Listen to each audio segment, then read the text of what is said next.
sempre solícitos com a gente, sempre parceiros com a gente, há mais de 6 anos no Instituto e há mais de 35 anos na USHOP. E hoje o João Carlos Feitosa, que é o superintendente do União Osasco, que é o patrocinador hoje, com a família Savoy, com o Grupo Savoy, na pessoa do Hugo Enéas Salomone, sempre muito amigos da gente aqui, e saudar a Luciana, que é a executiva lá do grupo, que está hoje com a gente. Obrigado, Luciana, pelo apoio de sempre. Mando um grande abraço lá para o Márcio, para o João Carlos Feitosa e pro Hugo Enéas Salomone. Muito obrigada, Babil. E eu queria, então, aproveitar, dando início agora, pedir para o Márcio falar de 25 a 30 minutos, para a gente ouvir muito mais sobre o cenário político.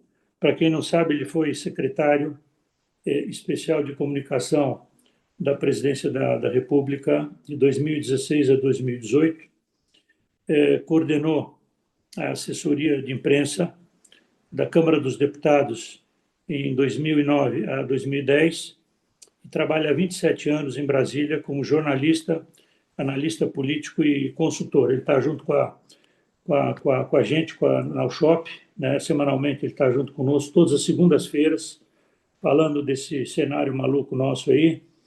E, Márcio, obrigado aí pela sua parceria, obrigado por estar junto com a gente. E eu vou pedir a gentileza para ninguém interromper o Márcio. As perguntas podem ser colocadas no chat ou levante a mão, depois todas serão respondidas. E vamos dar início a esse bate-papo, Márcio. Gente, boa noite, né, a todos. É um prazer estar com vocês aqui. Obrigado, Nabil, pelo convite. Vou fazer uma correção porque eu sou responsável pela mini bio que você citou aí há 27 anos. Na verdade, está me rejuvenescendo 2 anos, porque eu peguei um texto ali rapidinho que eu tinha feito, eu estava no arquivo, mandei, mas é há 29 anos que eu estou aqui em Brasília, na verdade, participando dessa cobertura política. Então, mas perdão pelo erro aí, a gente tenta rejuvenescer, esconder os cabelos brancos, mas já não dá mais em determinados momentos. Então, eu estou aqui observando essa cena há alguns anos. Para a gente falar do momento atual, eu vou fazer uma pequena regressão, porque eu acho que a gente tem que pontuar algumas coisas para a gente falar do momento em que a gente vive e tentar entender um pouquinho do nosso passado recente. Eu não vou muito longe, não, porque se a gente chegar no Império, a gente ainda encontra razões aqui para entender o Brasil e muitas vezes a gente tem dificuldade. Mas eu vou voltar ali em 2013. Por quê? Porque eu acho que 2013 foi o momento em que a direita emergiu nesse país e houve um sentimento de indignação das alas mais conservadoras do país, das alas que têm uma tradição. O Brasil é conservador, tá? Eu costumo brincar que a gente tem vários sociólogos, várias pessoas que apontam o conservadorismo do Brasil. A sociedade é conservadora, a tradição das sociedades é conservadora. O ser humano busca se conservar. Né? Se a gente não tivesse instituições tão antigas assim, a gente fala da Igreja Católica, tem 2 mil anos, é conservadora e a gente tenta se perpetuar. Então, o Brasil, a gente tenta, na sua maioria, se perpetuar, se manter, isso é conservador. Mas estava num movimento ali de uma força progressista no governo, um governo que viu uma agenda diferenciada, tentando impor essa agenda a tudo, mas em determinado momento há uma ruptura desse movimento ele que tinha começado com a eleição do Lula em 2002. E 2013 marca essa ruptura. E a partir dali a gente tem uma instabilidade política muito grande, porque apesar disso aí, a gente tinha no governo ainda a presidente Dilma Rousseff, mas a sociedade passa a demonstrar uma indignação muito forte e vai à rua e começa a dar voz à sua indignação. Eu acho que isso é interessante porque a partir dali você começa a amadurecer um movimento que cristalizou-se com a eleição do Bolsonaro em 2018. Mas ele levanta uma série de questões. Ele questiona moralmente os políticos, as instituições. Ele questiona os escândalos que estavam contaminando toda a política brasileira, desde o mensalão, petrolão e aquela série de quebradeiras de instituições, de empresas estatais, de fundos de pensão, de má gestão pública. Então, assim, havia uma indignação quando se estava ali para, teoricamente, celebrar o Brasil para o mundo com a Copa, né, onde a gente receberia os convidados do mundo inteiro, o Brasil estaria no foco de todo mundo e a gente, como país do futebol, a gente teria ali um retrato muito bonito para passar para o mundo. Não tivemos esse retrato tão bonito assim. Depois nós teríamos na sequência as Olimpíadas, então o Brasil teria um movimento, mas aí o brasileiro se descobriu um pouco envergonhado, indignado com tudo que estava acontecendo, com a roubalheira dos estádios que estavam sendo construídos, as denúncias sequenciais, aquele noticiário completamente negativo e as pessoas explodiram. Eu chamo a atenção disso porque isso não para, quer dizer, você tem um passivo que vai se acumulando e que vai desgastando as instituições, os homens públicos, vai afastando, inclusive, uma renovação de certos nomes que têm dificuldade de entrar cada vez mais políticos de família se mantêm, mas novos nomes, novas personagens políticas vão cada vez mais se afastando, preferem ficar no ambiente de negócios em outros campos do que ir para a vida pública, o que era uma tradição no passado brasileiro. Você tinha, né, pessoas como Tancredo, Ulisses, enfim, Petrônio Porta. Você podia citar nomes, volta e meia, que entraram na política nos anos 50, nos anos 60, 40, e que de repente o Brasil, depois de um certo momento, tem uma ruptura nisso. Por quê? Porque ser político no Brasil hoje é estar condenado antes de qualquer acusação. Porque simplesmente por você estar ali, você já está entrando num cenário ruim. Você já está entrando num ambiente contaminado. E isso vai desgastando as instituições e o país como um todo.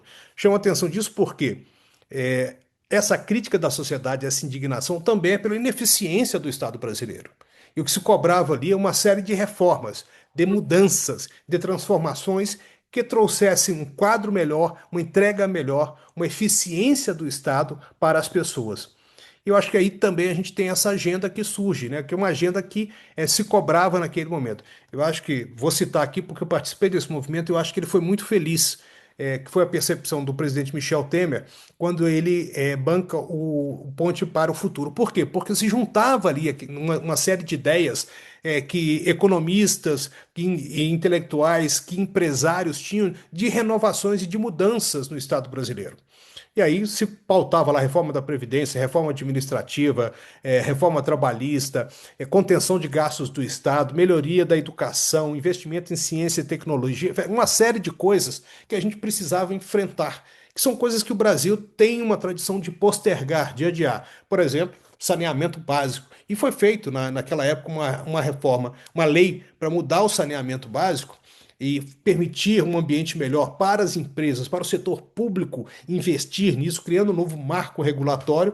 E a gente vê que isso deu resultado, porque o governo Bolsonaro continuou com isso depois, e essa transformação hoje ela vem dando resultado. Você tem empresas privadas investindo e melhorando a qualidade do serviço que é oferecido à população, e às vezes com preços melhores do que o setor público cobrava com ineficiência.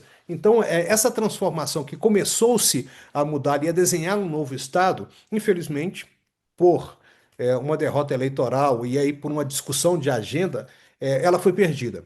Né? A gente passou a ter uma discussão muito mais ampla de uma paralisia dessas reformas, da necessidade do Brasil se modernizar por um caminho que nós perdemos o bonde nos anos 80 e 90, que a China pegou, que a Coreia pegou, que Singapura pegou, enfim, vários países do Oriente, e a gente vê hoje que a economia né, mundial hoje, ela cresce muito mais no Oriente do que aqui. Então nós temos esse cenário hoje que do século XXI, onde eu costumo brincar com isso, onde o capitalismo foi salvo por um nome chamado Deng Xiaoping, que é um comunista chinês, mas que não se interessava muito se a cor da economia dele era capitalista ou socialista, era parda ou branca ou preta, mas que ela funcionasse, retirasse pessoas da pobreza. Então, esse cara é que promoveu aí um país, um impacto econômico muito grande a partir das decisões que ele tomou no final da década de 70, a partir de 78, quando ele emerge ao poder, até a década de 90. E a China cresce em cima dessa reformulação desse novo modelo que ela adota para sua economia, com os primados do capitalismo sendo aplicados num país centralizado na política, com a doutrina forte de um partido único, pensamento uniforme também. Mas o modelo tem funcionado.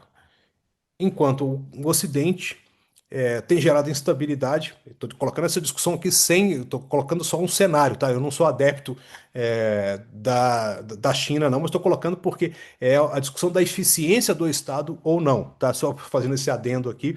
Mas a China tem funcionado como um novo modelo que traz o desenvolvimento, que permite o crescimento, a geração de bilionários no país que é comunista, mas que tem bilionários, como nenhum outro país tem hoje, que retirou milhões de pessoas da pobreza, como nenhum outro país retirou recentemente. E esse impacto aí a gente vê a economia mundial toda migrando um pouco para um outro lado, que é o Oriente. E toda essa discussão, por isso que o Marcelo estava mencionando aí, essa guerra que a gente enfrenta hoje, provocada pelos Estados Unidos, que passa por um conflito geopolítico, por uma mudança, uma transição de poder. Né? Que os Estados Unidos, que foi a nação que emergiu no século XX como a grande liderança econômica, política e a força militar principal do século passado, e a gente vê agora uma força econômica que não está se pautando pela guerra, pelo conflito, tem força sim, tem bombas nucleares sim, tem forças militares bem organizadas, mas ela se pauta por ocupar o espaço dos outros países pelo comércio, de quinquilharias que vendia no passado, a automóveis que ela vende hoje, a produtos de tecnologia, celulares, computadores. E é um país que mais registra patentes no mundo hoje, então a gente acompanha todo esse cenário de transformação enorme, trazendo uma novidade para esse cenário todo. Enquanto o Brasil parou com as reformas e a gente vê o governo atual, que tem suas agendas também desde o passado, mas que mantém as mesmas agendas. Eu fazendo uma análise aqui, quando a gente discute política, e falando de ano eleitoral principalmente, se a gente olha para a discussão do que a gente vai analisar esse ano para decidir voto, a gente vai olhar a perspectiva de futuro, né? O que os políticos têm para nos oferecer daqui para frente. Mas o PT tem uma agenda estranha, porque ele quer discutir o passado, ele quer refazer o passado, ele quer desfazer a reforma trabalhista, ele quer desfazer a reforma da Previdência, ele quer desconstruir os avanços que o empresariado teve, o melhor ambiente de negócio, ele quer criar dificuldades, muitas vezes, para o empreendedor. É uma discussão estranha para um mundo que você fala que tem que governar para todos, mas que você acaba governando só para uns. E a sociedade partida, ela não funciona. Ou você une capital e trabalho, ou você une a sociedade no sentido de vários países provaram que isso é possível, inclusive na Europa, países, né, a gente costuma falar dos países nórdicos ali que são muito avançados, que têm um nível social muito elevado, mas que têm um ambiente empresarial para o trabalhador, para o empresário trabalhar com muita igualdade. E mesmo os Estados Unidos avançaram em vários momentos da sua economia, também trazendo muitas coisas, muitas pessoas no passado, trazendo uma evolução muito grande, fazendo progressos sociais muito importantes. Então, assim, a gente olha que quando isso acontece, há um movimento que integra a sociedade, ele não divide a sociedade. Mas aqui a gente está partindo por um princípio que foi estabelecido, muitas vezes, vou fazer aqui também essa pequena observação de se responsabilizar pessoas, porque pessoas querem dividir o país. Então, o Bolsonaro, por exemplo, com seu discurso, ele dividiu o país. Pode até se responsabilizar, o discurso dele muitas vezes era voltado para o cercadinho, para as pessoas que concordavam com ele e tal, mas o nós contra eles, ele não surgiu com o Bolsonaro. O Bolsonaro talvez seja um reflexo desse nós contra ele. Porque a agenda social que o PT implementou a partir de 2013 realmente é uma agenda importante. Unificou os programas sociais, trabalhou com uma perspectiva diferente de inclusão, mas ao mesmo tempo ela trabalha, depois houve uma ruptura ali que, apesar do PT ter começado com a incorporação de nomes importantes do setor produtivo brasileiro, como o Furlan, na indústria e comércio, como o Roberto Rodrigues na agricultura, como o Márcio Tomás Basso, que falava pela sociedade ali de São Paulo, não só pelo mundo jurídico, mas ele tinha uma inserção social muito importante e falava com vários setores produtivos também. Você tinha nomes ali que eram múltiplos, que eles tinham a capacidade de trazer visões diferenciadas para um governo que era mais permeável. Mas o governo foi se fechando. E foi se fechando ao longo do governo petista, foi se fechando ao longo do tempo, e depois do governo Dilma se fechou ainda mais. E a volta do Lula ao poder também provoca isso. Isso dentro de um cenário onde a gente está falando do presidencialismo, estou falando aqui muito desse presidencialismo brasileiro. mas com um presidencialismo que era muito forte, que era muito expressivo, que pautava o Congresso Nacional, que tinha uma relação de força, porque indicava os ministros do Supremo, e que tinha uma relação com eles ali de uma certa hierarquização, até num nível superior. Por exemplo, né, indicava-se, né, o advogado-geral da União e tinha uma relação, correlação de forças. Fernando Henrique fez isso, o próprio Lula fez isso, o Fernando Henrique fez com Gilmar, o Lula fez isso com o Toffoli. Agora se repete a fórmula com o Messias e o Bolsonaro fez isso com o André Mendonça. Mas nós percebemos que o poder executivo já não é mais o mesmo. E aí, novamente, eu volto lá, faço a digressão ao passado. Dessa vez, não a 2013, mas a 2015, que foi um ano onde a presidente Dilma entrou numa crise com o Congresso Nacional. E essa crise foi principalmente provocada pelo pagamento de emendas parlamentares. Naquele ano, ela pagou 3,5 bilhões de reais em emendas parlamentares. Era um declínio, era uma queda acentuada do pagamento. A relação se esgarçou com o Congresso Nacional. Ali ela começa a construir uma oposição muito forte. A pauta das emendas impositivas começa a ser discutida com força no Congresso Nacional. E um pouquinho à frente, quando o Eduardo Cunha, deputado federal, é eleito presidente da Câmara, ele consegue aprovar essa medida, dando a ela uma força e transformando o Congresso Nacional em um Congresso independente financeiramente do poder executivo, da presidência da República. Se antes o parlamentar dependia de recursos de negociar com o Palácio para aprovar uma emenda e mandar essa emenda para sua base parlamentar, a partir do momento que o Eduardo Cunha faz isso, ele dá autonomia e independência para o Poder Legislativo. E aí nós começamos a mudar uma equação que, se você tinha esse controle da presidência da República sobre os demais poderes, pela indicação e pela força das emendas, por pautar, por controlar a agenda do país, o Congresso Nacional começou a se dissociar disso. A Dilma foi perdendo cada vez mais o controle disso. Isso foi acabando no impeachment, né, pela briga que ela teve ali por tentar controlar ainda esse mecanismo, e ela acabou perdendo poder.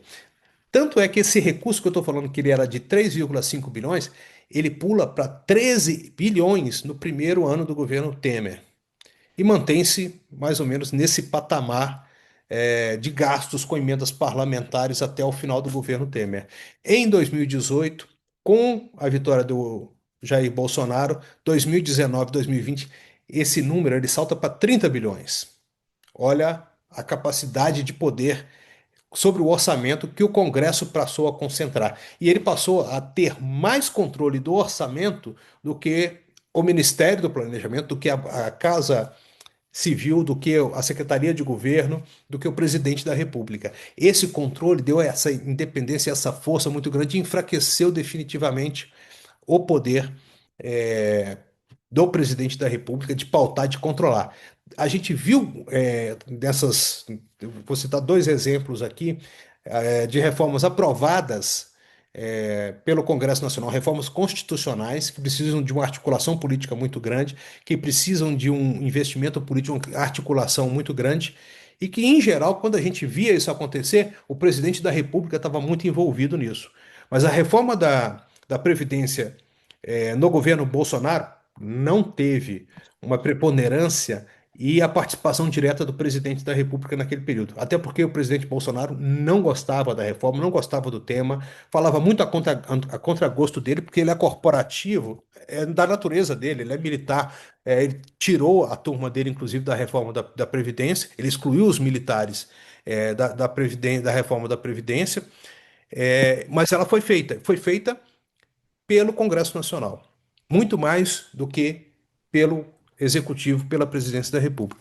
E a última reforma constitucional importante que a gente viu foi a reforma tributária, que, apesar do governo ter criado ali no Ministério da Fazenda uma secretaria específica para o tema, ter trabalhado, essa pauta foi trabalhada muito mais pelo Arthur Lira, de uma forma muito mais consistente, com o Rodrigo Pacheco ali, para tocar essa agenda, do que pelo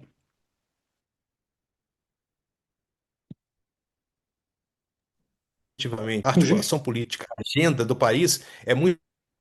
É, desculpa, congelei aqui um pouco aqui. Congelou. Tá voltando agora. Voltou? Não, É, congelou, Ficou mas por voltou. fundo. Foi 2 segundos. então tá. Então, é nesse movimento que eu falo que nós estamos vivendo um momento de instabilidade, não somente da minha internet, aqui também no Congresso Nacional, com a fragilidade do poder do presidente da República de controlar essa agenda. Por isso, nós vemos cada vez mais o presidente Lula com dificuldade no Congresso Nacional. Além disso, e talvez por isso mesmo, por essa fragilidade que o presidente tem tido de controlar essa agenda, ele precisou fazer uma aliança. E essa aliança foi feita com quem preferencialmente? Com o Supremo Tribunal Federal, com o Judiciário. Então, hoje, o principal aliado nos conflitos internos, na briga econômica, em algumas decisões importantes ali para o governo, tem sido o Supremo. O Supremo tem interferido muito mais a favor, e inclusive participado de discussões e tal. E os ministros do Supremo ganharam uma relevância muito importante justamente por isso. Porque eles hoje são aliados do governo na feitura de leis, na negociação de leis, na resolução.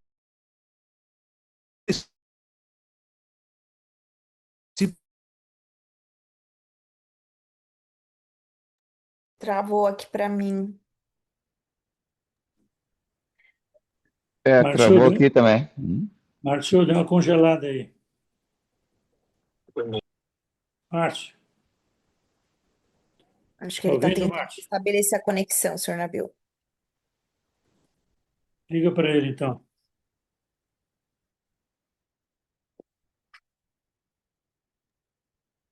Viu, Nabil, voltando àquela conversa do Marcelo, a situação é bem complexa, porque mesmo faltando óleo diesel hoje, agricultura, no período de safra agora, está faltando lubrificante. Olha que coisa maluca. Nós vamos entrar realmente num vazio aí muito grande. O Márcio voltou? Você está sem som, Márcio. Não, para mim não voltou ainda.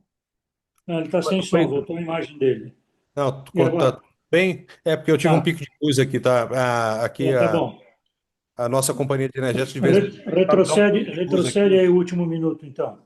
Então, é basicamente isso, que eu estava falando sobre essa aliança preferencial e essa necessidade que o governo tem de estabelecer uma correlação de forças diferentes. Então, ele criou um presidencialismo de governança em consonância com o Supremo Tribunal Federal, que hoje é quem recebe apelos do governo, que soluciona conflitos, que estabelece negociação, e era esse mecanismo que estava funcionando no país, até que surge o caso Master.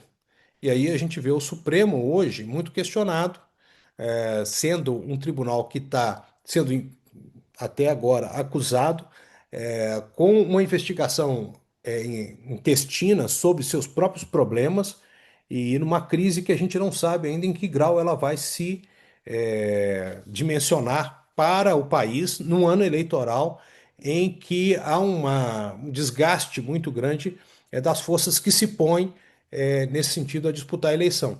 E a sociedade ela tem muitas vezes situações de se manifestar buscando alternativas. Por enquanto, a gente está vendo essa alternativa muito forte na negação do presidente. Ele não consegue, apesar de uma série de medidas que ele está implementando, seja oferecendo subsídios a gás, ao diesel, oferecendo linhas creditícia, diminuindo a conta de luz, oferecendo aí uma isenção maior ao imposto de renda para a classe média, tentando fazer políticas que gerem rentabilidade eleitoral, o governo não consegue agregar esses feitos à popularidade do presidente. Pelo contrário, o que a gente tem visto é que a rejeição do presidente ela está muito alta, ela está muito sólida e ela não baixa. Então é um quadro muito complicado para o governo, que tem todas as ferramentas para tentar impulsionar a popularidade, mas que não tem tido efeito.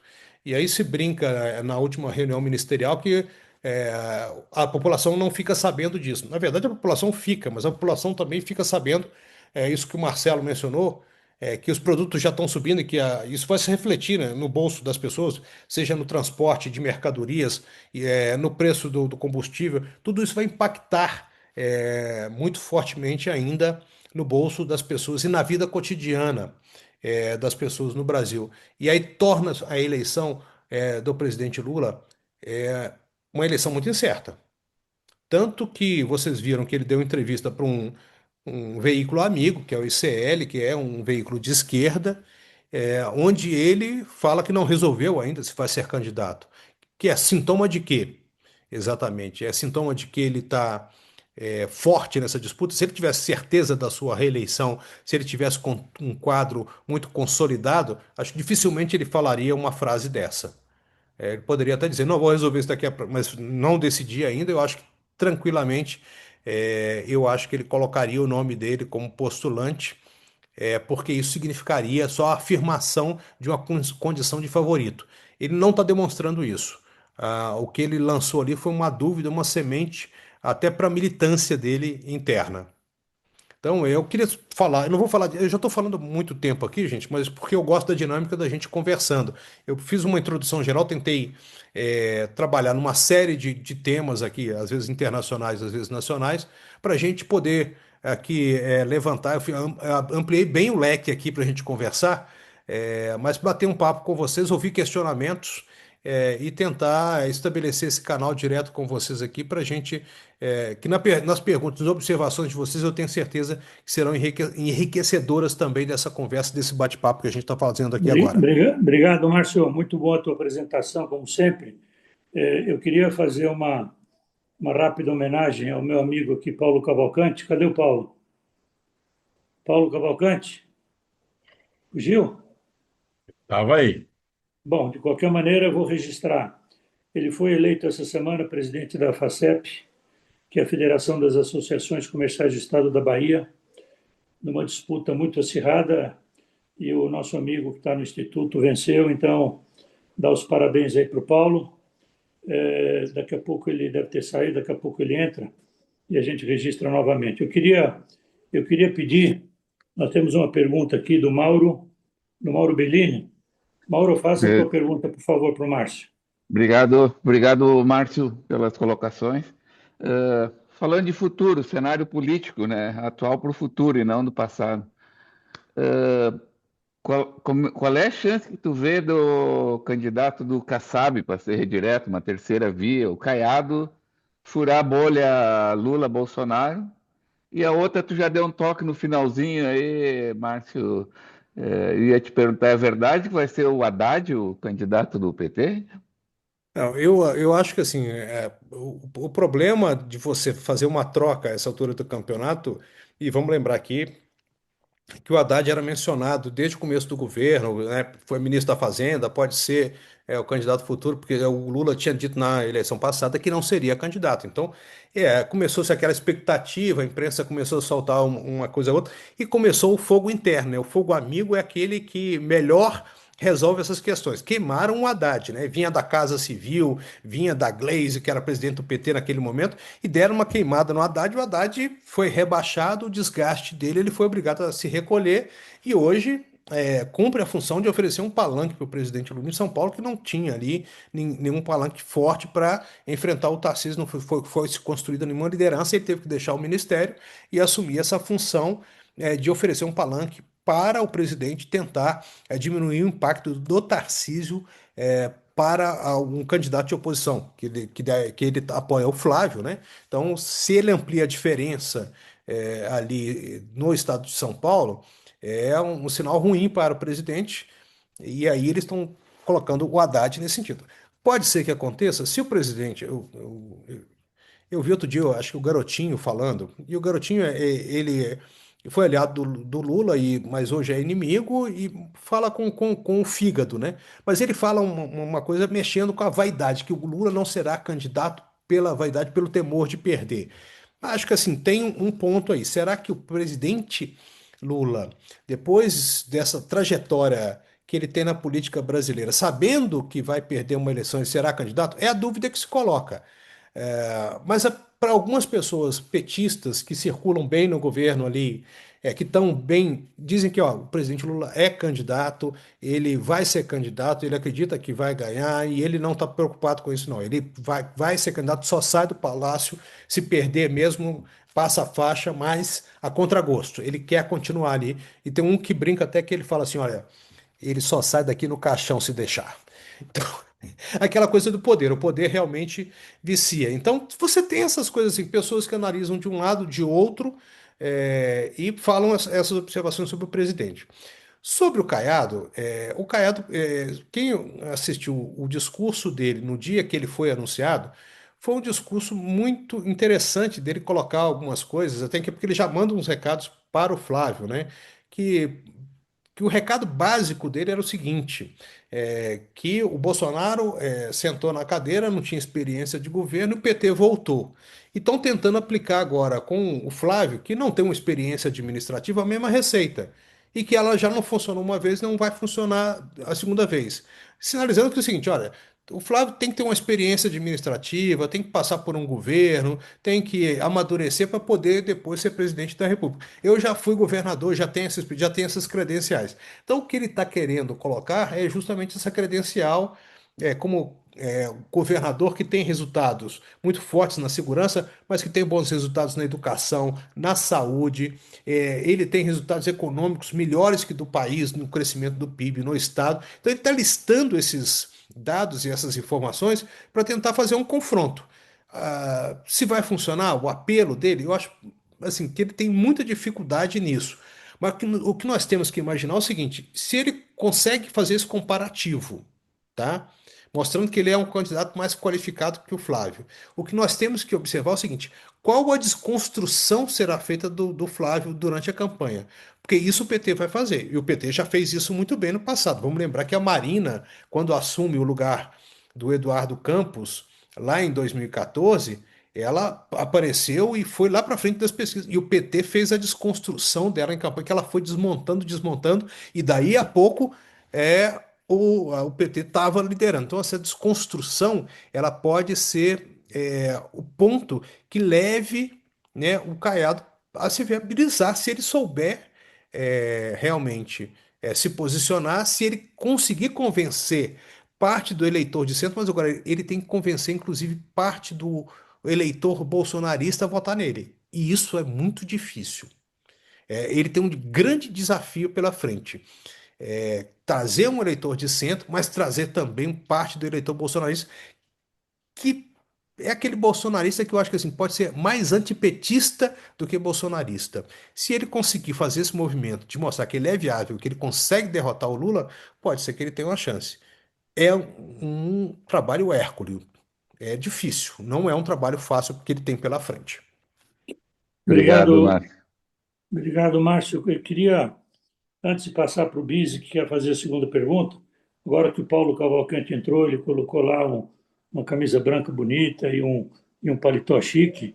Então, Paulo, eu estava te dando os parabéns aqui em nome do Instituto Unidos Brasil pela posse, né, da FACEP, da FACEB, né, Federação das Associações Comerciais do Estado da Bahia.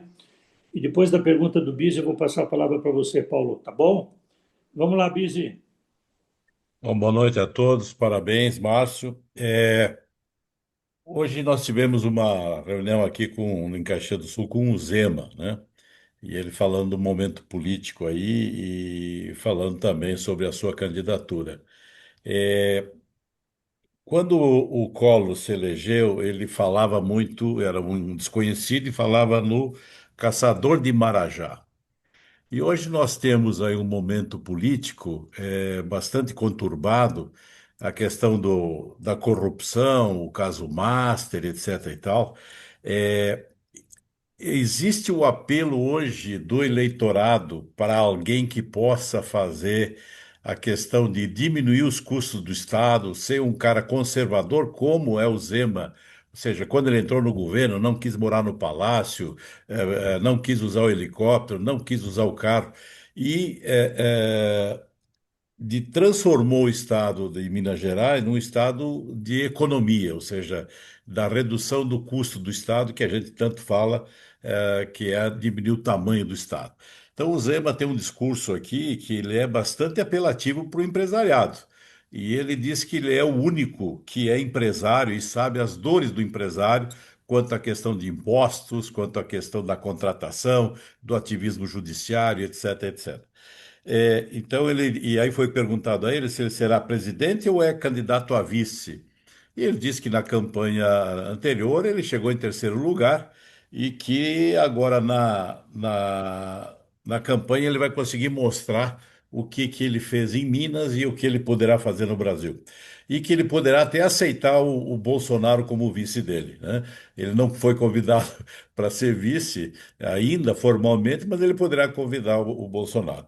Tu acha que cabe agora alguém que venha com essa questão, como veio o Collor, o caçador de Marajá, alguém que queira organizar o país, um empresário, ou seja, empresário não elege ninguém, mas tu acha que o povo poderá cair nessa cair não, se sensibilizar com esse discurso? Eu acho que existe um espaço realmente, Rubem, para, vamos dizer assim, alguém que não esteja hoje no horizonte e que não faça parte da política tradicional. Por quê? Porque as pessoas querem uma alternativa. Se você olha para as pesquisas, 60% não querem que o Lula seja candidato, mais de 50% acham que ele não merece um novo mandato. Quando você fala do Jair Bolsonaro, 70% das pessoas não querem que ele seja candidato. Então, quando se busca, ele está se buscando um fato novo. Política, você tem fato consumado ou fato novo. O fato acabou sendo consumado porque o nome novo, que poderia ser o Tarcísio ou o Ratinho, acabaram fora da disputa. O Caiado, por mais que seja um nome alternativo, mas o Caiado já disputou uma eleição presidencial em 1989. Então, assim, e pela idade até, então ele já é uma pessoa que tem é, e as propostas, o jeito dele, tem que ver ali se ele consegue se rejuvenescer, falar para um público de uma forma diferente. Então, o que eu acho que a gente viu em São Paulo, por exemplo, com Pablo Marçal, havia um espaço para um fenômeno novo. Eu acho que há demanda na sociedade para alguém que fale assim, ó, tem que acabar com esse negócio do judiciário, não dá para ter penduricalho, não dá para a família ganhar cento e tantos milhões. Alguém que faça um discurso moralista, que fala, eu vou acabar com a corrupção das emendas parlamentares, não vai ter. A sociedade, eu acho que está cansada de ver escândalo e eu acho que isso é um passivo. Se você olha a votação, eu estava olhando, se não me engano, a Nexus. A Nexus tem qual a principal preocupação do eleitor do Flávio Bolsonaro? Corrupção. E aonde ele vê? Por que ele está escolhendo o Flávio? Porque ele vê corrupção no seu adversário. Então, a opção das pessoas hoje é por um cansaço que ele olha que está generalizado. E aí, na campanha eleitoral, é um acusando o outro, um batendo no outro e tal. Existe esse espaço para realmente um nome alternativo. Qual o problema que eu acho que a gente não encontra hoje esse nome? O Collor, você pode falar o que quiser dele, mas era uma figura de comunicação muito forte. O Collor criou uma imagem nova, renovada. Ele era um cara novo, bonitão, alto, tal, não sei o quê, né? Ele tinha um discurso muito forte, ele era muito agressivo no falar, no dar esses recados. Ele vestia aquelas camisetas com mensagens. Todo mundo se lembra aqui como é que ele, né? Aquela coisa que era um cara que andava com carros, voava, era meio um aventureiro e o governo dele foi uma certa aventura. Isso aí é que eu acho que gerou, né, o problema de você ter um fenômeno que ele não se sustenta. O Zema, apesar de ter feito um governo que tem uma boa aprovação, ele enfrenta dificuldades lá em Minas Gerais para colocar o seu próprio sucessor. Então, assim, até a sua gestão demonstra que tem uma dificuldade. Eu acho que a dificuldade é de comunicação e de carisma. São duas coisas que, para a política, você precisa muito. Eu acho que ele tem qualidades, poderia se viabilizar, mas não tendo é, uma comunicação eficiente, não tendo carisma, ele tem uma certa dificuldade. É essa dificuldade que eu vejo no Zema se projetar como essa alternativa hoje. Acho que ele ganhou em Minas, e aí eu vou fazer só um adendo aqui sobre Minas Gerais, porque Fernando Pimentel fez um governo também recheado de escândalos, com muitos problemas e estava muito desgastado, tanto é que não foi nem para o segundo turno. E o candidato que foi para o segundo turno com o Zema era o Antônio Anastasia, que era ligado ao Aécio Neves, que também era outro personagem que estava muito desgastado pelas denúncias do caso Joesley naquele período. Então, juntou-se ali né, uma terra arrasada em Minas Gerais, que as duas principais forças que haviam disputado o poder há anos, elas estavam completamente acabadas, estavam no chão. E o Zema passou por cima de todo mundo e se elegeu. Mas ao mesmo tempo falta isso, eu acho, a ele. Falta esse carisma, essa força, não ser só um personagem local, mas se tornar um personagem nacional. E isso aí ele não conseguiu ainda. Obrigado, Márcio. Eu Obrigado, queria, então, Márcio. pedir para o Paulo fazer a pergunta dele agora como presidente da FACEB e depois o Fernando Pimentel vai fazer sua pergunta. Parabéns mais uma vez, Paulo. Obrigado, Nabil. Quem agradece sou eu. Vamos lá, gente. Eu queria fazer uma reflexão para vocês. Todo momento a gente escuta dizer que empresário não elege ninguém. Isto é um equívoco, isto não é verdade, e eu queria que vocês refletissem um pouquinho junto comigo. Nabil tem acompanhado, vocês acompanham minha trajetória, meus livros e a Isso da Minha Conta, reflexões sobre a consciência cidadã participativa, transformadora, que eu digo que a gente vai transformar quando a gente acreditar nisso. O segundo, que é a inteligência cidadã, que nos falta para transformar.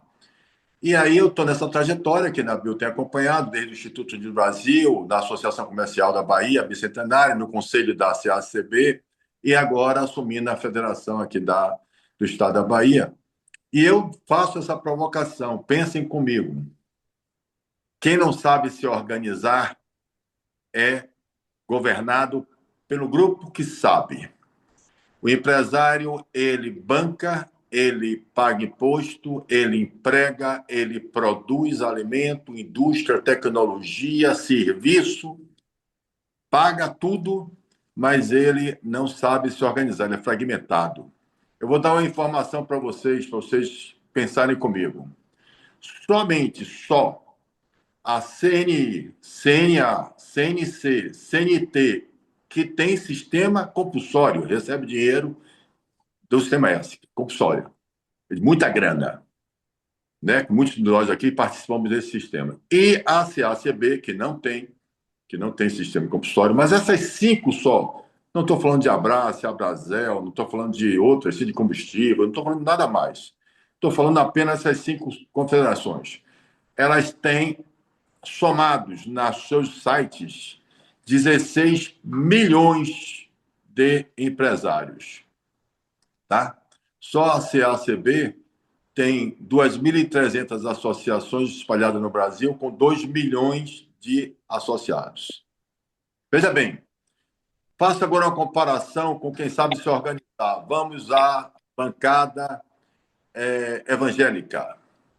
Vamos pensar em uma pessoa que consegue eleger, tem político, tem comunicação, igrejas, tem grana, né? Porque empresário também sabe fazer as questões e sabe, né, convergir, sabe imaginar como eles querem votar e quem é que eles querem eleger. Eu tenho um deputado estadual aqui no meu estado, que nós temos 417 municípios no estado da Bahia, ele teve voto em todos os municípios. Eu perguntei a ele como é que ele conseguiu fazer isso, ele disse que, né, porque antes nós não tínhamos em todos os municípios da Bahia nossa igreja, agora a gente tem. Só basta o bispo mandar voltar. Nós não somos organizados, nós não somos convergentes, a gente não acredita que possa voltar, mas 40 milhões de religiosos, com certeza absoluta, vota e elege.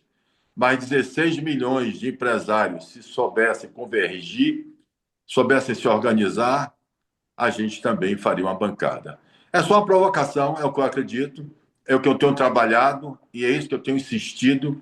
E alguns de vocês que têm aí sabem disso. Eu encho o saco dos presidentes das confederações, dizendo a ele que enquanto a gente não tivermos com voz única, buscando um caminho, a gente vai ficar discutindo quem é o salvador da pátria. Se é Lula, se é Bolsonaro, se é Zema, se é Caiado. Tá? É muito bom a gente estar participando, óbvio, de discussões, e nós estamos fazendo isso aqui agora. Mas eu queria só que vocês pensassem um pouquinho, para vocês verem que tem um fundo. Se quiser, eu provo mais. Eu estou fazendo só provocação rápida, tá? Só para contribuir, tá certo, meu amigo Nabil? Obrigado, Todos vocês, Paulinho. obrigado. Um abraço. Obrigado.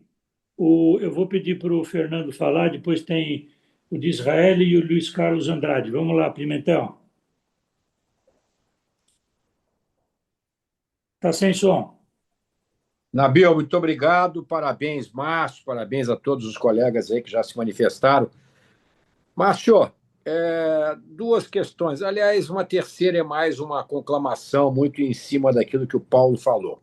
Vou começar pela última. 15 de abril, teremos a marcha das centrais sindicais a Brasília. Serão recebidos pelo presidente Lula às 15 horas. Os eventos vão começar às 8 da manhã, em frente ao Teatro Nacional, seguido de, enfim, manifestações, etc. E eu agora postei lá no grupo CNI, que eu faço parte, que nós deveríamos fazer também a marcha dos empregadores, pagadores de impostos, tá? Com todas as nossas agendas, e tirar o bumbum da cadeira e ir para a rua para eles verem também que existe uma força que paga imposto e que tem representatividade e que tem que ser respeitada. Então, na verdade, hoje, falar mal do empresário, jogar a culpa em tudo em cima do empresário, é o esporte preferido desse governo, o tal de nós e eles. Mas voltando um pouco aqui, Márcio, duas coisas. Primeiro, eu queria que você falasse um pouco sobre o Caiado, que é uma liderança regional, fez um bom governo em Goiás, com muita aprovação, combativo. Você comentou aí do Collor, tinha uma estampa, tinha um discurso, e o Caiado tem veemência, etc, etc, mas entrou aí talvez meio cristianizado. Isso é um ponto. Gostaria de ouvir a sua opinião sobre essa candidatura, se ela vem mesmo ou é mais algo para ficar no meio do caminho. E o segundo ponto, isso é um assunto que eu estava até conversando agora, olhando para frente nos debates, por enquanto o Flávio Bolsonaro está jogando meio que parado. Tá? Então, está carregando toda a herança e está bem posicionado, porque o país está dividido mesmo, ponto final. Qual é a sua avaliação dele num debate se for o atual incumbente, ou se o atual incumbente desistir e transferir essa missão para o Haddad? Como é que você vê ele, que é um político há muito tempo, mas não tem o que apresentar do ponto de vista de realização de um governo, um IDEB, segurança pública, o histórico de realizações como gestor, para chegar lá, não precisa, talvez, se ele chegar lá e se cercar de boas pessoas, ótimo, mas primeiro ele tem que ganhar a eleição. São esses dois pontos que eu gostaria que você pudesse comentar. Muito obrigado pela oportunidade. Obrigado, Nabil. Bem, vamos lá, gente. O Lula foi eleito também sem experiência nenhuma, né? E a Dilma tinha quebrado uma loja de 1,99. Então, assim, era a grande experiência de gestão dela na iniciativa privada, não era um sucesso ali para a gente garantir que era. O Bolsonaro também não tinha administrado nada, era um militar e depois virou um político profissional.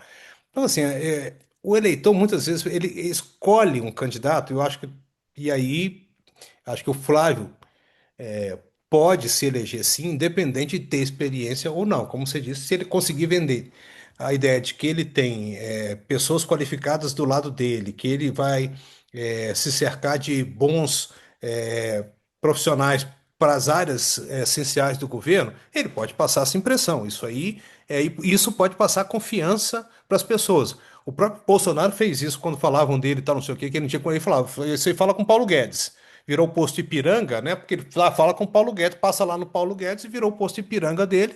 E ele se credenciou e o Paulo Guedes fez um belo trabalho ali no Ministério. Que a gente passou por uma pandemia, a gente tem que olhar para o trabalho dele, podem discordar, tá? Mas eu olho para o trabalho do Paulo Guedes falando que a gente passou por um momento crítico aqui com o país paralisado e tal, e o país venceu aquela etapa, tivemos uma paralisação, recuperamos, a economia foi subsidiada, empregos assim, estados, estavam vários estados quebrados, eu me lembro disso, e Sim. falei isso com o Paulo Guedes uma vez, eu falei, ministro, eu me lembro do Rio de Janeiro, tinha funcionário público com cartaz dizendo que ia me dá uma esmola que eu não recebo meu salário há 4 meses. E, de repente, todos os 27 estados da federação estavam com dinheiro em caixa, porque a economia acabou recebendo com os incentivos que foram feitos, com a garantia de emprego, com as transferências que foram, com a diminuição dos gastos dos estados obrigatoriamente feitos, que eles fizeram porque os estados pararam de gastar com educação, com saúde, uma série de despesas de logística que deixaram de acontecer, os caixas ficaram cheios. Então, de repente, você tinha 27 bons administradores nesse país. Não foi fruto da eleição, foi fruto da pandemia.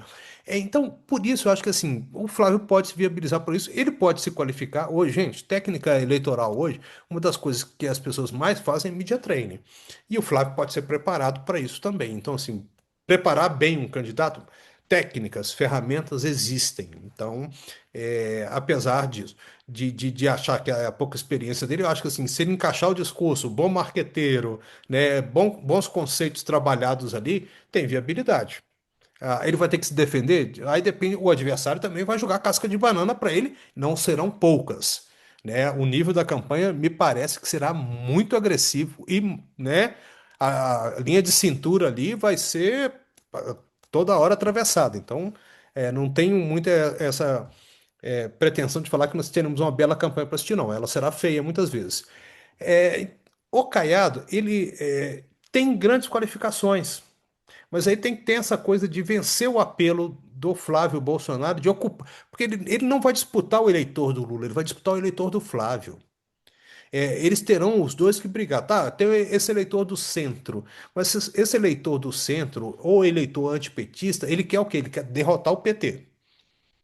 Se o por, por isso que eu estava dizendo, se o Flávio for muito atacado, se for desconstruído e o Caiado né, conseguir sobreviver a esse tiroteio, passando ileso, né, vamos dizer assim, correndo por fora e chegar lá na frente, se mostrar apto, mostrar as qualificações de seu governo, sua capacidade, ele já foi um congressista com capacidade de articulação muito boa, ele conhece bem o país, ele tem vivência, tem experiência, então assim, ele tem vários atributos que ele pode mostrar serão suficientes para o eleitor falar assim, não, ele é melhor que o Flávio, vou votar nele porque ele é melhor que o Flávio? Não, eu vou votar no Flávio porque o Flávio é que vai derrotar o PT. Esse é o grande dilema da campanha do Caiado para mim. É ele mostrar que ele pode derrotar o Flávio para derrotar o Lula. Essa é a chave dele. E eu vou pegar aqui, o Paulo falou agora, só uma coisa, a questão do empresariado. Gente, vamos falar a verdade, assim, se a gente pegou o governo Fernando Henrique foi uma aliança com o PFL, era uma agenda empresarial, era uma agenda de elite, era uma agenda de transformação econômica, né? O Paulo estava mencionando aí que empresário, quando há uma confluência do poder político com as elites econômicas do país, o país avança e avançou no governo Fernando Henrique, avançou no governo Michel Temer. O governo Michel Temer era o quê? Era um governo de elite. Não era um governo tipo, tanto é que a popularidade do presidente era baixíssima. Hoje ele é muito respeitado, onde ele anda, as pessoas. Ele ficou 1 hora e meia tirando fotos no Congresso do município de São Paulo. Ele falou, pô, muitos prefeitos que eu nunca tinha visto na minha vida. Estavam lá querendo tirar foto comigo 1 hora e meia para sair do Congresso de Municípios para tirar fotos com prefeitos, jovens prefeitos, que ele falou, pô, o cara chegava, não, eu sou prefeito, ele falou, pô, ele é tão jovem, mas as pessoas admiram. Por quê? Porque ele fez uma reforma e era uma reforma de elite. Aí a gente precisa de entender que é o seguinte: quem pensa um país, uma nação, é uma elite intelectual, é uma elite empresarial, é quem tem sucesso, é quem conseguiu estudar muito, conseguiu realizar muito. Você não faz aí eu vou usar uma expressão dura e forte aqui, você não faz uma expressão, constrói uma nação em cima das pessoas que não deram certo, das pessoas que têm dificuldade, da pessoa que tem que brigar todo dia para se alimentar. Essa pessoa não vai pensar um país. Ela não tem tempo para isso, ela não tem condição. Você tem que ajudar essa pessoa até ter uma vida melhor. O empresário faz isso quando ele oferece uma qualificação melhor, quando ele oferece uma oportunidade de emprego melhor, quando ele avança, quando ele distribui a riqueza que ele ganha, é distribuída. Você não fica com tudo que você recebe na sua empresa. Você paga os seus empregados, você tem que pagar os seus parceiros, os seus fornecedores. Então, assim, isso se multiplica. né? Então a gente tem que falar que certamente há grandes movimentos nesse país, o Paulo citou bem, que vieram sim dessa força da mentalidade empresarial e econômica do país. E eu concordo com isso. Aí tem que se unir, tem que se escolher um caminho, pensar bem, influenciar fortemente os nomes que estão lá no Congresso Nacional, que estão no Executivo, e a gente tem que trabalhar por uma renovação, porque o Brasil está perdendo muito tempo aí para essa nação do futuro lá que a gente não consegue ser nunca, né? Obrigado, Márcio. Eu tenho aqui mais três amigos que vão perguntar: o de Israel, o Luiz Carlos Andrade, o Marcelo Prando, e depois eu vou pedir para o Antônio Castilho encerrar e dizer para vocês que esse debate está sendo gravado. Nós vamos disponibilizar para aqueles que não puderem estar com a gente nas nossas plataformas e também no nosso site e também pelo WhatsApp dos associados. E aqueles que quiserem, que não são associados, quiserem ter a gravação, só entrar em contato com a Ariana, que a gente disponibiliza também essa verdadeira aula aí do Márcio. Então, de Israel, Vamos lá, Nabil. Boa noite a todos. Obrigado, Nabil. Parabéns aí ao nosso Instituto Unidos Brasil e à Frente Parlamentar, pela melhoria do ambiente de negócios, por nos oportunizar um debate de tanta qualidade. Parabéns, Márcio. Nós já fomos sócios, né? E é sempre uma aula te ouvir, querido. E eu sou um cara muito pragmático, então eu gosto de trazer os raciocínios organizados, assim, de maneira a te perguntar o seguinte: o imponderável na política é mais comum do que a gente imagina. Vou dar um exemplo: basta ver o Tancredo, eleito pelo colégio eleitoral indireto, e ao final, quem assume é Sarney, justamente na transição da redemocratização do Brasil. Imaginem vocês o momento de maior transformação. Quem assume não foi aquele que foi eleito pelo Congresso Nacional. Dito isso, eu tenho aqui algumas variáveis que eu trouxe, que ao final eu queria lhe perguntar, e eu já lhe faço a pergunta antes, para que você possa ir digerindo, que é a possibilidade real do presidente Lula desistir da campanha e de quem poderia ser o substituto, que, na minha avaliação, naturalmente, para o PT e para o núcleo duro do PT, não seria o Alckmin. Mas vamos lá. A gente tem um endividamento recorde da população. E aqui, veja só, a política a gente sabe que ela é muito mais percepção do que realidade, ainda que a inflação não seja a mais alta do mundo, ainda que o Brasil venha crescendo a índices pequenos, há um crescimento, mas a percepção, e a realidade é de que a população está ficando mais pobre. Número um, há um sentimento único, inédito, de colocar o tema segurança pública como algo que nunca tinha sido colocado da maneira como está sendo colocado, dada a presença do crime organizado em todas as regiões do país, especialmente no Nordeste, que é uma fortaleza natural do PT.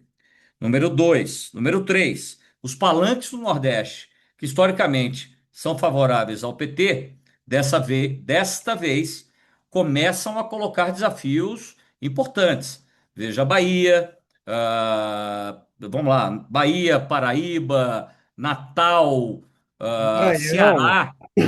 Ceará, seja com Girão, seja com Ciro Gomes, Maranhão, em que o atual governador briga com Flávio Dino. Vamos lá, isso eu não preciso falar do Centro-Oeste, Sul e Sudeste, que naturalmente são pró-centro e centro-direita. Elemento 3. Elemento quarto, corrupção.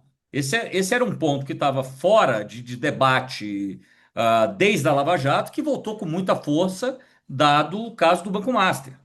Então, isso começa a pegar a população, mesmo a população. E o tema segurança da mesma maneira. O tema segurança não é aquele que atinge só a elite brasileira, ele atinge o mais pobre, que está vendo o seu filho sendo morto pelo tráfico. Vamos lá. O STF, que era o grande aliado, e nós falamos, e é verdade, o STF é o braço direito do governo e foi quem garantiu a governabilidade até aqui, passa a ser o elemento agora de desgaste da imagem do governo. O STF garantia a governabilidade e hoje é elemento de desgaste da imagem do governo. Elemento 6. O PT não tem renovação de lideranças. Escolham quem vocês quiserem, em qualquer estado. Escolham, eu duvido aqui, quem me traz e fala assim, esse aqui é um grande líder do PT. Não há. Você não vai me falar que é o Boulos. O Boulos não é um substituto definitivamente não é substituto do Lula. O Congresso, que sempre foi, que pode ser sempre um elemento decididor, decisivo, é um Congresso mais independente, pelas razões, Márcio, que você já nos deu a aula aqui hoje. O Congresso é independente, dadas as emendas e tudo que aconteceu. Tem um elemento que a gente não falou aqui hoje, mas que está sendo discutido, e foi utilizado na eleição americana, que é a idade do presidente da República. Veja como o Biden sofreu e vejam as gafes que o presidente começa a cometer quando faz as suas declarações públicas. A gente está falando, e aqui não tem nenhum preconceito, mas de um presidente de 81 anos de idade, 80 anos de idade, que vai terminar o seu mandato, se terminar com todo o seu vigor, com 84, 85 anos de idade. Isso não é pouca coisa. Por último, você mencionou muito bem, né, Márcio? A incapacidade desse governo de ter algo autoral. Fala assim, o que esse governo fez de novo? Bolsa Família não foi. No final, quem aumentou o Bolsa Família foi o Bolsonaro e agora está tendo a PEC, aprovada hoje, inclusive, pelo Hugo, que está colocando o Bolsa Família como algo constitucional. Mas foi o Bolsonaro que aumentou num movimento que a gente pode discutir, de aumento de custos, de aumento de gastos, lá no final do governo Bolsonaro, de ter aumentado o Bolsa Família. Mas não é algo desse governo, assim, não é algo que você fale. O que tem de novo nesse governo? Bolsa Família, o pé de meia. Bem, como você bem disse, não tem algo novo.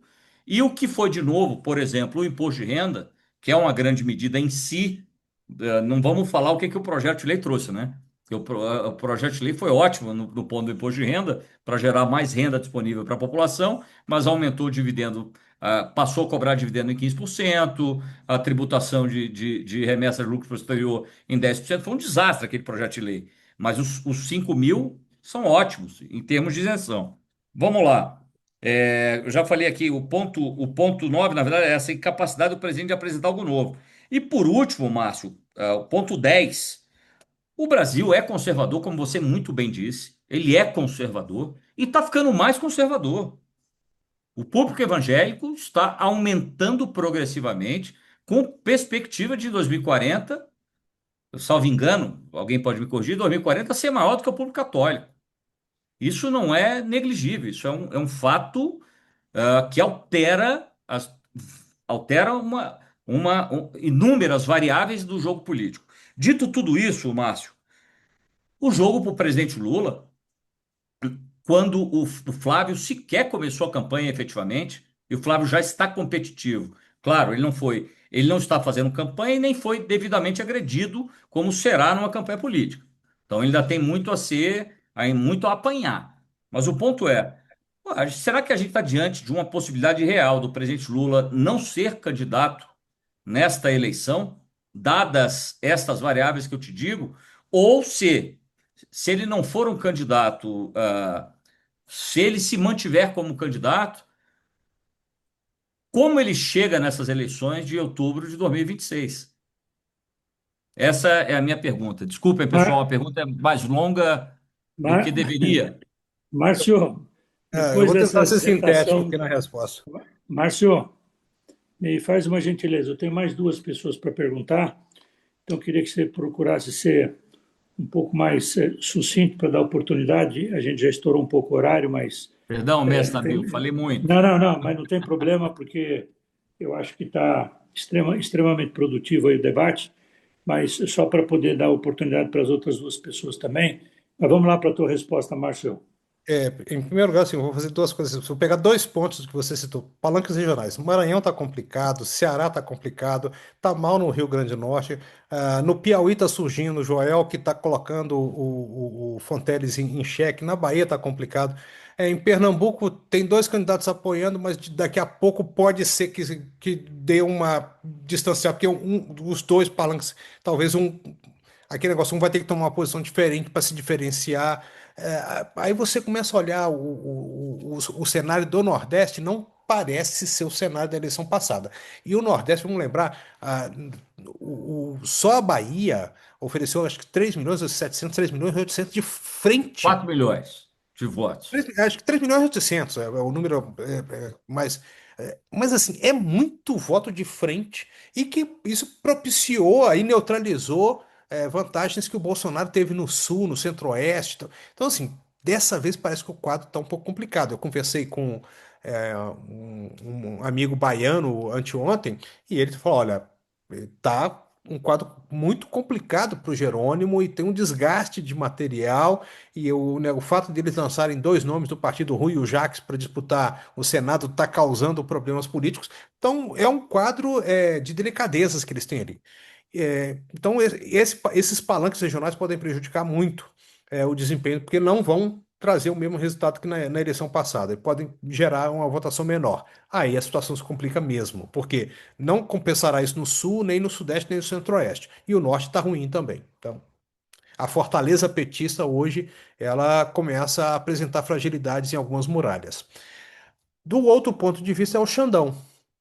O Xandão, que é o ministro indicado pelo Michel Temer, né, o golpista, se torna o principal aliado do presidente Lula, é quem viabiliza, se torna o algoz do Bolsonaro, mas agora com esse escândalo se torna um ponto de desgaste. E o desgaste, ele começou, mas ele não terminou. Nós temos eu volto a dizer, eu falo isso aqui, sou um pouco chato em repetir. Nós temos uma delação que pode revelar muita coisa.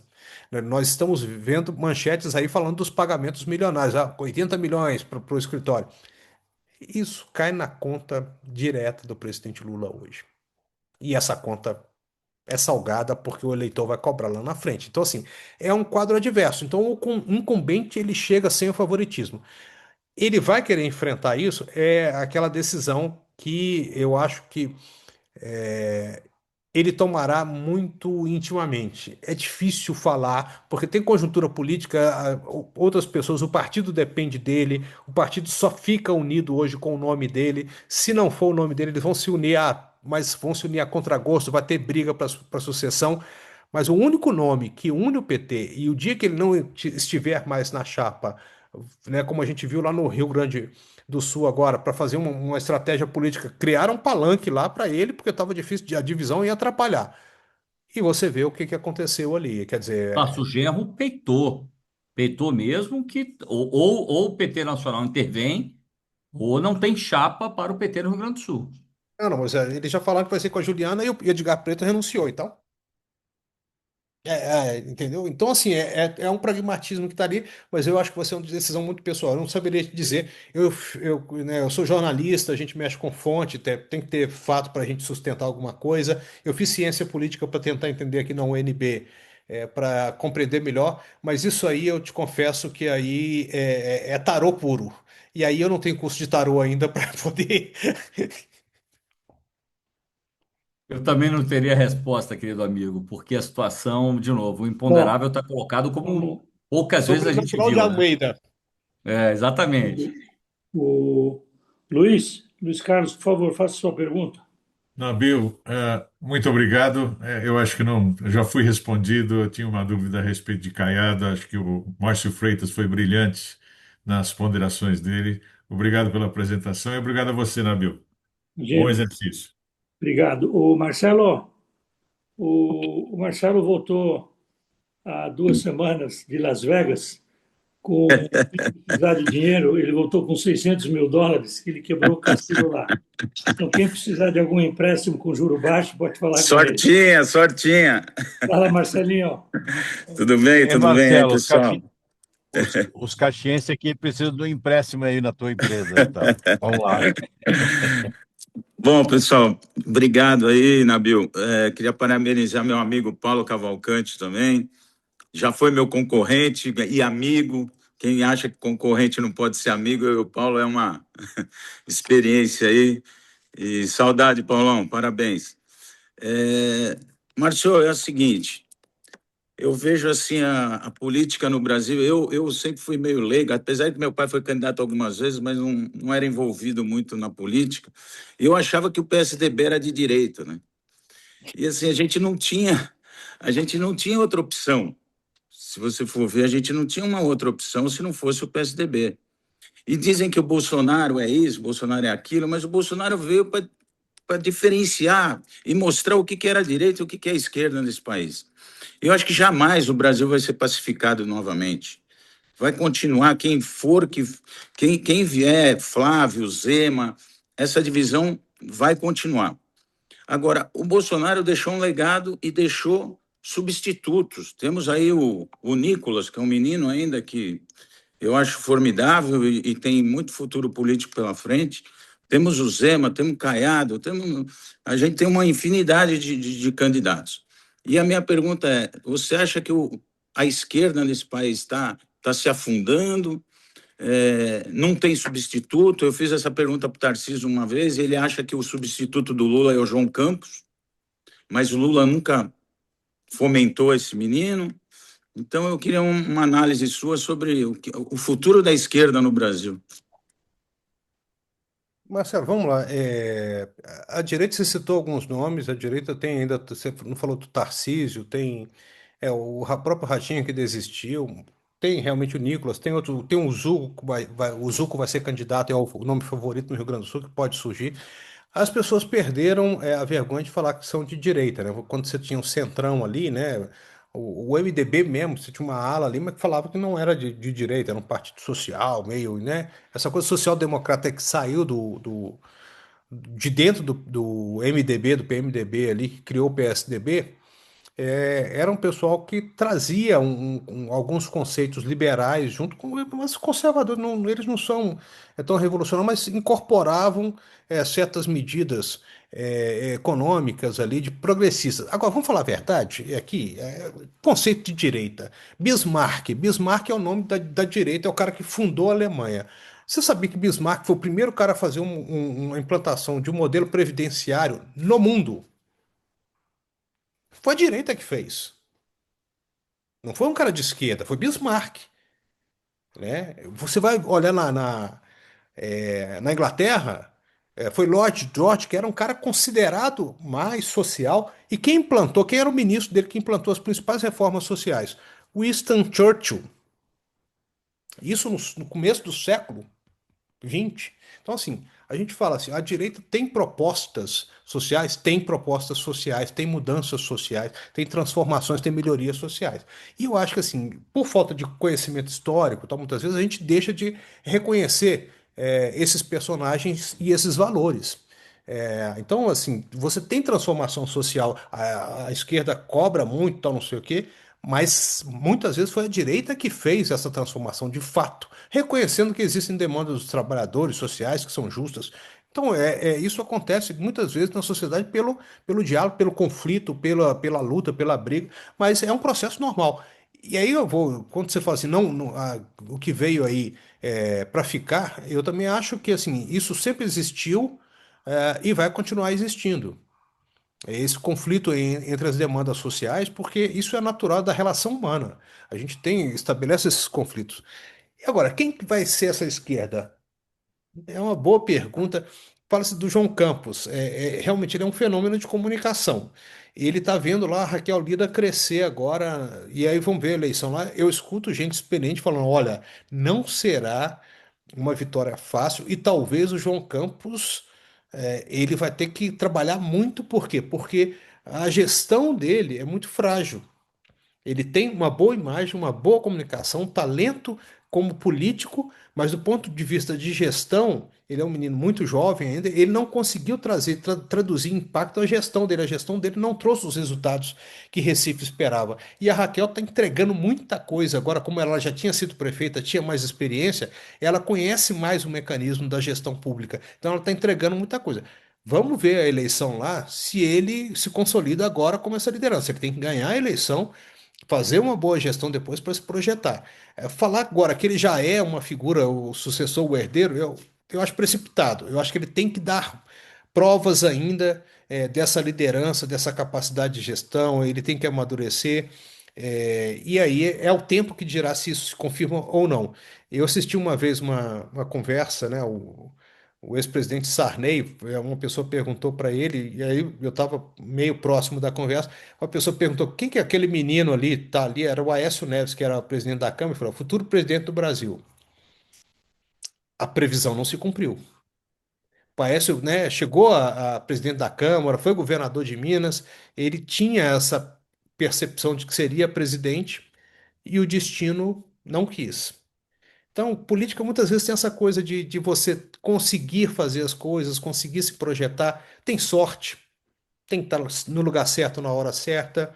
E aí eu não vejo na esquerda ainda isso muito claro, até porque a presença do Lula inibe muito uma renovação do PT, e você não vê uma liderança que unifique, que dê esse amálgama que é essencial para essa liderança surgir.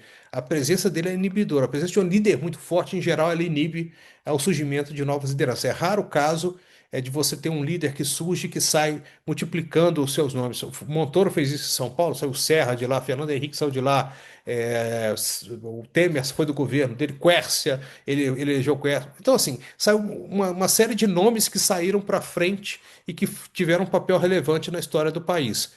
Mas tem líderes que não conseguem produzir isso.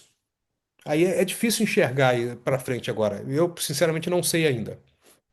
Obrigado, Márcio. O Márcio... Nabil, só uma complementação da pergunta. O Lula levou o Boulos para o lado dele, né? E quer filiar ele ao PT. Tu acredita que ele possa fazer o Boulos alguém que possa unir a esquerda? Vou fazer aqui uma observação muito crítica. Eu vejo o discurso do Boulos, vi ele defendendo agora alguns temas que estão em tramitação no Congresso, inclusive a 6x1, algumas coisas. O discurso dele me parece um discurso muito vencido. É um discurso que está lá nos anos 70, anos 80. Eu vejo a dificuldade que o PT tem de falar com o mundo moderno. Por quê? Você vê que o próprio ministro do Trabalho agora tentando falar com os trabalhadores de aplicativos não consegue, o governo não conseguiu formular um projeto que atendesse as demandas, não consegue entender esse público. Então, você está falando, vai ter uma marcha dos sindicatos aqui. Marcha dos sindicatos, beleza, maravilha, mas os sindicatos estão cada vez menos representativos e menos expressivos na sociedade brasileira. Né? As pessoas estão autônomas, estão independentes, o trabalhador de aplicativo, ele decide a jornada dele para quem trabalha, quando ele trabalha, o faturamento dele, porque ele sabe mais ou menos quanto que ele vai ganhar. Então, eu preciso de tanto, vou trabalhar, não quero mais, parei, encerrei a minha jornada. É uma relação diferente, a gente precisa entender esse mundo novo que está surgindo. Isso é uma dificuldade. E o PT, com certeza, não está entendendo esse novo mundo. Obrigado, Márcio. O Márcio tem estado com a gente todas as segundas-feiras, às 17h30, como a política é muito dinâmica. Então, toda segunda-feira ele faz um resumo para a gente. Então, estão todos convidados aí a participar. E eu queria agradecer a presença. Hoje nós tivemos aí esse encontro. Esse encontro é gravado. A gente passa depois para todos os filiados, todas as entidades. E, repetindo, quem quiser ter acesso a esse vídeo, entrar em contato com a Ariana. Queria agradecer também ao Grupo Savoy pelo patrocínio, pelo apoio há já mais de 5 anos, junto com o Instituto Unidos Brasil. E... entrou aqui o Grupo Savoy. E obrigado, viu, Márcio? Brilhante. Obrigado, Márcio. Obrigado aí. Obrigado. Sempre à disposição, é um prazer. Obrigado, Nabil. Um abraço a todos, bom final de semana. Para vocês também, tudo de bom. Obrigado, abraço. Parabéns, Márcio. Obrigado a todos. Obrigado, Nabil. Tchau, tchau. Obrigado, um abraço.